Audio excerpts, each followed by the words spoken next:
सभी को जय सिया राम। जय हनुमान जी। जय श्री सीताराम। राधे राधे। और आप सभी ठीक हैं, ठीक थे, ठीक रहेंगे। प्यारे दोस्तों, मित्रों, भाइयों बहनों, अभिभावकों, शिष्यों, सभी को नमन।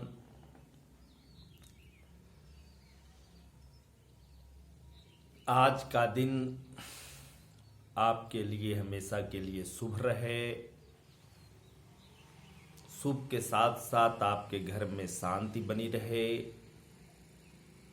शांति निकेतन आपका घर जैसा हो। कंठ की देवी मां भगवती आपके निज निवास पर हमेशा विराजमान रहें। प्यारे शिष्यों, मित्रों, अब मेहनत करने का वक्त भी आ गया है, तप करने का समय भी आ गया है। यदि आप मेहनत नहीं करोगे, यदि आप खूब बढ़िया जो है पढ़ोगे, लिखोगे, समझोगे, तभी आपका दिमाग पढ़ेगा, लिखेगा, समझेगा। इस दिमाग में जितना भी आप ऊट पटांग की चीज लाओगे, उतना ही दिमाग आपका बहुत तेज भागेगा। जितने आप अच्छी बातों को समाहित करोगे, संयोजित करोगे, उतने आपका दिमाग कम तेज भागेगा, स्थिर रहेगा। प्रभु की उस दिमाग पर कृपा बनी रहेगी। प्यारे शिष्यों, आप जानते हैं कि अगर हम दिन भर प्याज खाते रहेंगे, अगर सोचेंगे कि मेरे पेट से डकार जो है इलायची की आएगी, तो ये असंभव है दोस्तों। अगर हम दिन भर प्याज और लहसुन खा रहे हैं तो निश्चित है डकार प्याज की ही और लहसुन की ही आएगी, क्योंकि पुराने समय के विद्वानों और पुराने समय के संतों ने कहा है कि जैसा होगा आहार वैसा होगा व्यवहार, जैसी होगी रंगत वैसी होगी संगत, जैसा पिएंगे पानी वैसी होगी बाणी। इसलिए आपको दिन रात किसी भी एक टारगेट के लिए मर मिटना है। उसको जश्न बनाओ, सेलिब्रेट करो। What I am very sharp mind student. भले ही आप कमजोर हो, लेकिन तब भी आप सोचो, आपके अंदर दिमाग में एक ऐसा मंत्र गूंजे जिससे दिमाग को ये पता हो और आपके बॉडी को भी ये अचीवमेंट मिले कि आपको एक न एक दिन सफलता मिलेगी। और सफलता तब ही मिलेगी जब आप जो है संकल्प के साथ मेहनत करोगे, और संकल्प से ही सिद्धि मिलती है दोस्तों। जहां संकल्प है वहीं सिद्धि है, और जहां सिद्धि और संकल्प दोनों है वहां पर सिलेक्शन श्योर होगा। इसलिए प्यारे दोस्तों, अभी बताया मैं कि जैसा हम सोचेंगे वैसा हम बनेंगे। जैसे अगर आप कभी देखो कि बहुत पुराने पुराने संतों के बीच में जाओ, पुराने पुराने योगी व्यक्तियों के पास जाओ, जिनको किसी से कोई मतलब नहीं है, तो कहते क्या हैं कि इस देश का कंकड़ कंकड़ हमारे लिए संकर है। वो कहते हैं इस देश का कंकड़ कंकड़ हमारे लिए संकर है। इसलिए वो जो है, देखिए, पत्थर जो होता है उसको जब संवारा जाता है, उसको जब काट काट करके जो है मूर्तिक रूप में जो है संवारा जाता है, संभाला जाता है, तो वही पत्थर की जब पूजा होती है तो उसी पर संत से लेकर के एक सामान्य आदमी तक जल चढ़ाता है दोस्तों। अभी बताया ना कि संतों के लिए इस देश का कंकड़ कंकड़ पत्थर है, कंकड़ कंकड़ शंकर है। उनके लिए इस देश की भूमि तपोभूमि है, देवभूमि है, वैदिक भूमि है। इसलिए संतों ने तो इसे कंकड़ कंकड़ को शंकर माना, और हम आप उसी कंकड़ कंकड़ को जो है इरादों से अलग कर लेते हैं। और कहा गया है कि अगर आप मेहनत करोगे ना, सफलता आपके घर पर एक नहीं, दो नहीं, तीन आकर के चिल्लाएगी। क्योंकि जब लक्ष्मी आती हैं तो छप्पर फाड़ के आती हैं, और जो लक्ष्मी रुष्ट हो जाती हैं तो लिंटर फाड़ के जाती हैं। इसलिए आपके पास जो भी हो, जैसा भी हो, थोड़ा सा धन हो, उसी में ईमानदारी से खूब रहिए, खूब पढ़िए, खूब कमाइए। ईमानदारी का 1 रुपया, बेईमानी का 1 लाख, दोनों बराबर है। अगर आप अच्छे कर्मों को करेंगे तब भी सतयुग है, कलयुग नहीं है। कलयुग तो बहुत आसान है। त्रेता और द्वापर में लोग कितना पूजा पाठ करते थे, तब जाके उनको भोलेनाथ और हनुमान जी की उन पर कृपा होती थी। इसमें तो क्या है कि अगर चलते चलते राम राम जप रहे हो, निश्चित है आपका बेड़ा पार हो जाएगा भाई। इसलिए आप कलयुग में पूजा पाठ भी करो, धर्म करो, कर्म करो, शर्म खूब करो। यदि आप शर्माना बंद कर देंगे तो आपके धर्म और कर्म अक्षुण हो जाएंगे।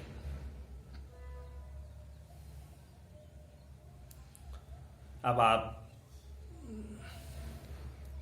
मेहनत करना शुरू कर दीजिए।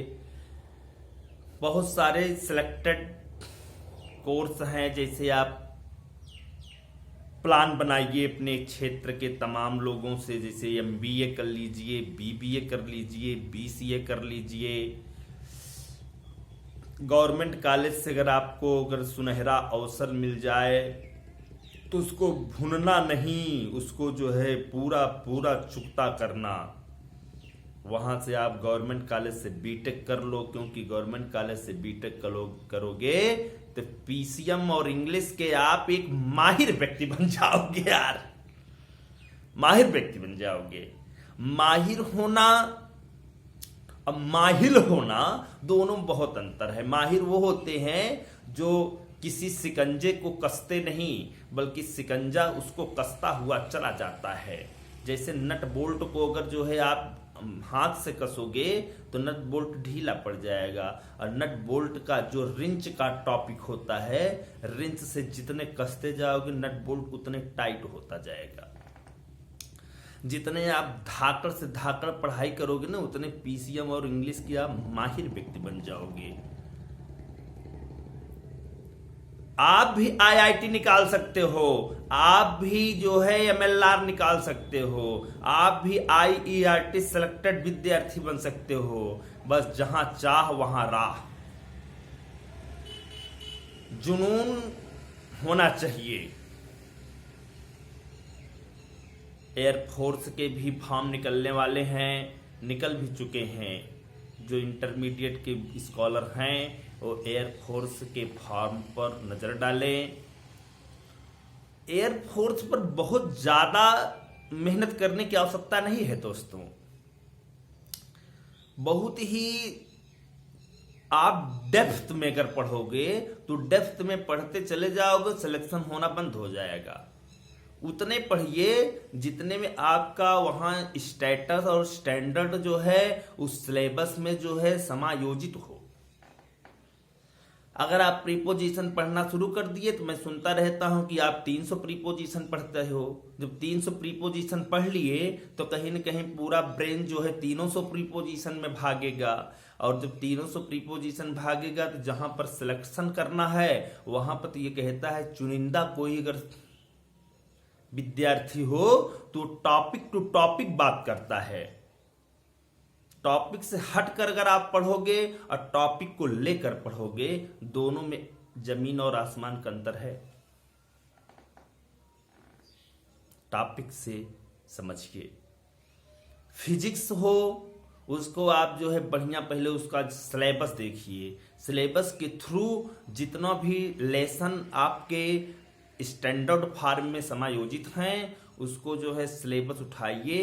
एक टॉपिक जितना है, जैसे सपोज करिए अगर आ गया आपका बायो-सेवर्ट नियम, बायो-सेवर्ट नियम में अगर बी है तो म्यू 0 है, अगर म्यू 0 है तो 10 घात ऋण 7 है, 10 घात ऋण 7 है तो 4 पाई भी है, उसमें आई भी है, डेल एल भी है, साइन थीटा भी है, आर स्क्वायर भी है। वैल्यू और डायमेंशन और यूनिट, इतने ज्यादा इसको फोकस जब कर लोगे ना तो फोकस जितने आप उसको करोगे उतने आपका दिमाग उतने पर ही जो है कंसंट्रेशन बना रहेगा। इसलिए आप एयरफोर्स भी देखते रहिए, नेवी भी देखते रहिए। इस तरफ अगर आप बीए या बीएससी करते हैं तो बहुत ज़्यादा दूर तक मत भागिए, क्योंकि इलाहाबाद यूनिवर्सिटी हो गया या बीएचयू हो गया या आपका केएनपीजी हो गया या भदोही हो गया या आपका सीएमपी हो गया, यहाँ से जो है वो पढ़ाई होती नहीं यार। ठीक है, अगर माहौल बढ़िया मिल जाएगा और निश्चित है अगर एक प्रोफेसर, हाँ ये है कि अगर एक प्रोफेसर आपके क्लास में जो है जिस दिन एंट्रेंस मारेगा उस दिन आपको लगेगा कि हाँ मैं किसी प्रोफेसर से इस समय जो है फिजिक्स को पढ़ रहा हूं, क्योंकि वो सागर है, सागर सागर सागर में गागर है। इसलिए ठीक है, अगर वहां पर भी सिलेक्शन मिल जाए तो उसको भी पढ़िए, और सिलेक्शन के साथ साथ आप ये भी देखते रहिए कि श्योर सिलेक्शन कैसे होगा, क्योंकि सिलेक्शन और श्योर सिलेक्शन में अंतर है। अगर आज एक सामान्य वर्दी आपके बॉडी पर अगर है और जो है उसमें बिल्ला पर अगर लिखा गया है यूपीपी, तो आपका जो है संस्कार और आपका जो सम्मान होगा वो समाज में, क्षेत्र में, लोगों के बीच एक अलग होगा, जनता के बीच आवाज एक अलग जाएगी। अगर आप फुल पीएचडी होल्डर हो गए और तब भी आप गांव ही घर में ही एक दूसरे के पास बैठ रहे हो, टाइम पास कर रहे हो, तो वह भी जनता के बीच एक अलग संदेश जाएगा। अंतर दोनों है, दोनों पढ़ करके आए हैं, एक तरफ वर्दी एक तरफ पीएचडी। इसलिए मेहनत करते रहना चाहिए। मेहनत एक ताकत है, मेहनत एक हौसला है। जितने आप जो है मेहनत करोगे उतने टप टप टप टप जब पानी गिरेगा, तो पानी अर्थात पसीना जब गिरेगा तो आपके शरीर के विकार जो हैं वो समाप्त हो जाएंगे, जुनून पैदा होगा, नकारात्मकता खत्म होगी। और दूसरी बात ये भी बता दूं कि भाग्य पर भी बहुत बड़ा जो है प्रभाव होता है। कर्म करते रहना चाहिए।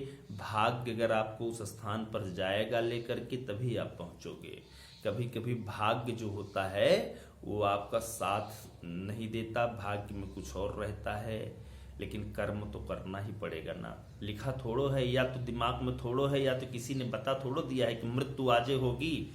यदि राजा परीक्षित की तरह आपको ये पता हो जाए कि 7 दिन बाद सर्प के डसने से मेरी मृत्यु संभव है, तो राजा परीक्षित जैसा हम आप जो है अपनी समस्त ताकतों को, अपने लोगों को, अपने व्यवहारों को अलग कर लेंगे और गंगा के किनारे 7 दिन बैठ करके राजा परीक्षित की तरह हम श्रीमद् भागवत सुन लेंगे, और सुखदेव जैसी हस्तियां हम लोगों को फिर सुना देंगी, क्योंकि हम लोगों को पता हो जाएगा कि 7 दिन बाद मृत्यु संभव है, इसी दिन मृत्यु होगी। लेकिन ऐसा कुछ है नहीं। कर्म करो, विचार लो कि मर्त्य हो न मृत्यु से डरो कभी, मरो परंतु यूं मरो कि याद जो करे सभी। मरना तो निश्चित है, ये संसार सागर में 84 लाख योन बाद हम आप मानव योन में जन्म लिए, मानो पूरी धरती का स्वर्ग है। बहुत ही बुद्धिजीवी प्राणी मानव है। मानव से दानव नहीं बनना है। इस मनुष्य योन को बरकरार रखना है। पुरनिया काहे बरकरार रखत रहन भैया, कहे कि हुमा संस्कार रहत रहन, हुमा अपनत्व रहत रहन है, वो सब मोटा मोटा चीज खात रहन है। आज सब देखा पतला पतला चीज खाए लागे, इसलिए उनका जो है संस्कारित जीवन होता था, संकल्पित जीवन होता था। वो सुबह उठ जाते थे और शाम को 10 बजे तक सोते नहीं थे। उनको जो है बीमार होने का वक्त भी नहीं रहता था। अगर आप ज्यादा रेस्ट नहीं ले लगोगे तो आप बीमार भी पड़ जाओगे, नहीं तो आप देख लो, उनको बीमार होने का समय नहीं मिलता था। अब बीमार होने के जिसको समय नहीं वो बीमार पड़ेगा नहीं, और अगर बीमार पड़ेगा नहीं तो निश्चित है वो कहते नहीं कि 100 बीमार एक अनार। इसलिए आप सभी मेहनत करना, खूब मेहनत करो। मेहनत ऐसी करो कि आपको बीमार होने का वक्त न हो। इस देश की मिट्टी को भी सलाम करो और धन्य हो आप कि भारत जैसी तपोभूमि, भारत जैसी वैदिक भूमि, भारत जैसे इस टुकड़े में आपने जन्मा है यार, जिसे माता कहा गया, जहां पर माता का पहला नंबर और पिता का दूसरा नंबर और गुरु का तीसरा नंबर होता है। पहला हक है अपने माँ बाप का और दूसरा हक है अपने उस्ताद का। मैं आपका उस्ताद हूं, मैं भी आपसे जुड़ा हूं। समाज में जुड़िए, लोगों को जोड़िए। समाज आपको एक नई दृष्टि से, नई सोच से, नई विरासत की तरह आपको देखेगा, समझेगा। ऊपर वाले ने भी भेजा, ऊपर वाले ने भी बनाया, तो यही इसलिए भेजा और इसलिए बनाया कि इसको जो है बढ़िया आंख, कान, नाक, मुंह, बढ़िया जो है पैर और हाथ और नाखूनों से सजे हुए इस महान धरती और महान व्यक्ति को बना रहा हूं। हो सकता है ये मेरे लिए काम करे। ईश्वर भी जब बनाया होगा तो सोचा होगा कि जब ये व्यक्ति जाएगा तो मेरा भी नाम लेगा और समाज का भी नाम लेगा। इसलिए आप परम ब्रह्म परमेश्वर पर भी ध्यान देना, उनको कभी मत भूल जाना। कलयुग में हनुमान जी, राजा बलि, वेदव्यास, अश्वत्थामा, ये महान हस्तियां आपको मिलेंगी। इनको नहीं भूलना है। कलयुग में विभीषण भी रहेंगे, अर्थात हर घर भेदी लंका ढावे, हर घर में एक विभीषण बैठा रहेगा और वहां पर थोड़ा बहुत आपको दिक्कत होगी। उस दिक्कत को समाप्त करने के लिए आप अपने अंदर हथौड़ा चलाइए, हथौड़ा। जितने आप हथौड़े से जो है, देखिए कीली जो होती है, कील, दीवार में बनी कील जो है पूरे सिस्टम को, पूरे आपके कपड़े को जो है उसी कील के सहारे जो है, जब तक कील नहीं गड़बड़ाती तब तक कपड़ा आपके गिरता नहीं। दीवार में कील पर जितना हथौड़ा चलाओगे उतने कील मजबूत होगी। इसलिए कील पर नजर डालो, लोहे की सुराख पर नजर डालो, लोहे के हथौड़े पर नजर डालो। दीवार में धंसी हुई कील ये नहीं सोचती कि मेरे ऊपर जितने कपड़े हैं ये गिर जाए। अंतिम सांस तक वो कील कपड़ों को धारण करती रहती है। इसलिए लोहे की कीलों पर भी ध्यान देना, क्योंकि दीवार में वही कील जितना हथौड़े चोट खा करके सहती है ना, उतने आपका कपड़ा, आपके ऊपर वस्त्र, आपके अंदर जो घर में जो भी सामान है वो सुव्यवस्थित और सुनियोजित तरीके से उसी में समाहित रहते हैं। इसलिए आपको मैं आज जो कुछ बताया, एक बात कंकड़ पर बताया कि इस कंकड़ में भी शंकर है, एक बात आहार और व्यवहार पर, रंगत और संगत पर, पानी और वाणी पर, और एक कील पर बताया। एक मजबूती से अगर आप पढ़ेंगे तो सिलेक्शन लेंगे। मजबूती से पढ़ने के लिए आपको गंगा रूपी पानी में डूबना पड़ेगा यार, उसमें डुबकी लगाना होगा। और डुबकी जितने आप लगाओगे उतने आप जो है समझोगे कि डुबकी जितने लगाने के लिए निश्चित नीचे जाओगे उतने पानी को आर्किमिडीज के सिद्धांत के द्वारा आपको हटाना पड़ेगा।